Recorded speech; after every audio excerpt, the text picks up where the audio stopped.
I'm Kelsey Wingle. I am the Associate Paintings Conservator at the Yale Art Gallery.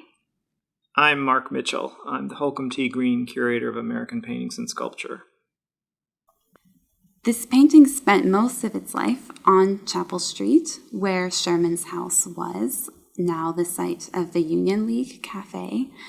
And so it has spent most of its life in New Haven, and for that reason it's quite special. Now, when paintings spend time in private homes where the environment is not as stable as in our museum climate, canvas paintings will often respond to changes in relative humidity and temperature. And in that expansion and contraction, the paint and ground layers may begin to lift from the canvas. And so in 1878, we have letters from the owners stating that this was beginning to happen and that there were a few holes in the painting and that it was sent to Boston at that time for repairs. And that was the first treatment that we know was done to this painting. And over the years, it has been very carefully tended to by the family and cared for. And so it has had several major treatments before it arrived at the gallery, and several right when it arrived at the gallery in 1918 and in the 1920s. And in 1975, the canvas was adhered to a sheet of aluminum, and this was a treatment that was done quite commonly at this time to help protect the canvas and actually infuse the canvas paint and ground layers with wax, which was believed to help preserve them. And this painting stayed on its aluminum sheet until very recently when it was removed. These layers of wax have come to the surface and form a bit of a haze, and to minimize the appearance of this haze, the painting has been varnished several times since the 1970s, and each varnish has begun to degrade a little bit. And the retouching that is present on the surface, which covers old damages or losses, has also become discolored. So right now is the moment to begin to think about cleaning this painting and removing these layers of varnish and discolored retouching to uncover the original surface. And through the retouching, we hope to knit together the paint layers and to reintegrate the losses, and so they settle back into the composition. We also hope to restore some of the sense of shadow and light that has been lost through some of the damages and some of the overcleaning that has taken place in past treatments. When you look at the floor, you can see that some of the shadows that are cast by the chair and by Sherman's legs, which really help to ground him in the space and create a sense of volume in the room and a sense of real drama to the painting.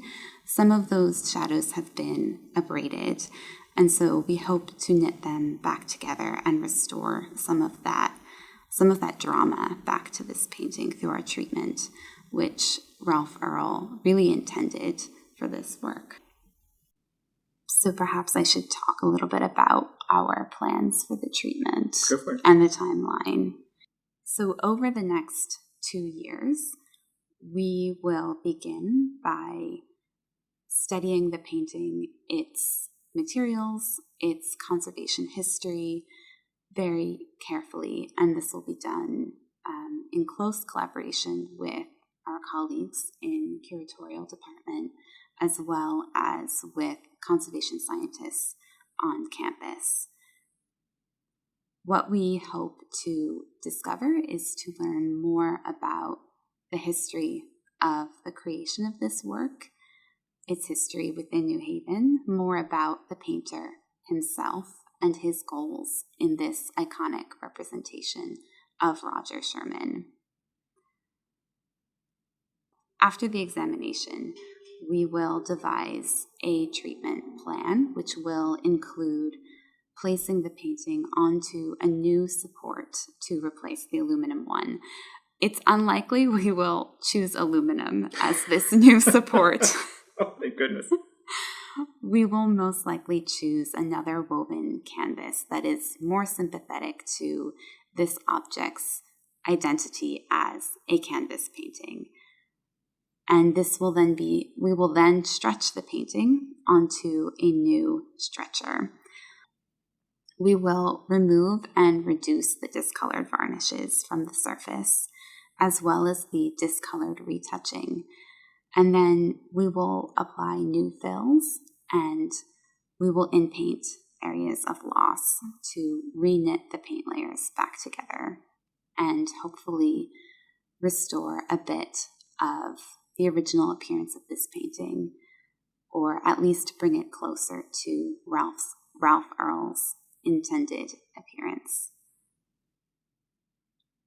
One of the things I always feel like is helpful to describe when thinking about a really extensive treatment like this is that conservators do not invent things that are missing. You use the information and evidence that's still intact on the paint surface to connect the dots, so to speak. You can see the beginning and end of a brushstroke, and so you can complete what's missing in between those two elements. You can see a color contiguous on both sides of a loss, and so you can tone the center to match those two sides, knowing that there's nothing else, no other element seeming to run through that spot, that you can use that information that remains intact to provide a sense of an accurately recreated sense of what would have been there had it not been damaged. And that the conservator has the opportunity to even out, when you say fills, to sort of fill these valleys that have sometimes formed when there's a damage or a cleavage in the surface of paint, to just even it out physically and then tone that using materials that are not the same materials that the artist used, so they can be reversed in the future if somebody decides that a decision that we've made is not actually desirable, or more information becomes available and a different decision is reached. That whatever we do now can be changed hereafter, and there's not a sense of the same degree of difficulty in removing the way that there will be with some of these retouches that were done in materials that are more consistent with what the artist used. We want to use materials that use different solvents, for example, or need different solvents if they're going to be removed in the future, so that they can be changed. And we have that ability to kind of keep working, knowing that, look, we've gone through 8 treatments so far. The odds are pretty high that somebody in the future is going to need to treat it too. And so we don't want to tie their hands. We want to give them the ability to learn more than we've been able to learn, and keep moving toward that ultimate goal of a richer sense of Ralph Earl's vision for this painting. Yes. And I think with any conservation treatment, we aim for reversibility, not only so that our materials can be removed without harm to the painting, but we also recognize that our interpretation is very specific to ourselves and our moment in time, and our understanding of this painting will continue to evolve. And the next conservator who treats this may wish to do so differently, or may have new discoveries, new ways of seeing and investigating this work. And that is both exciting and humbling. And so I think that's another reason why we strive to be reversible in our treatments in modern conservation. It'll be a years-long process of study and treatment. We're still in a diagnostic phase. We're still trying to understand what we're getting ourselves into, and that Yeah. there are so many decisions ahead that being specific is impossible, but that we know that this is a complicated surface and a complicated work of art, and we are going to take the time necessary to really do it right and have the outcome that we all want, which is a really compelling object returned to view and ready for study and for a new chapter. I mean, that's the kind of stuff that I feel like is the only answer to the question at this point. It's a long run. Yeah. Even though his absence is felt in the galleries, we're thrilled to have him in the lab and to spend time with him. It will be an absolute joy and pleasure and weighty responsibility to undertake this major treatment. And I'm so looking forward to working with Mark and with so many partners at Yale to return Roger to the galleries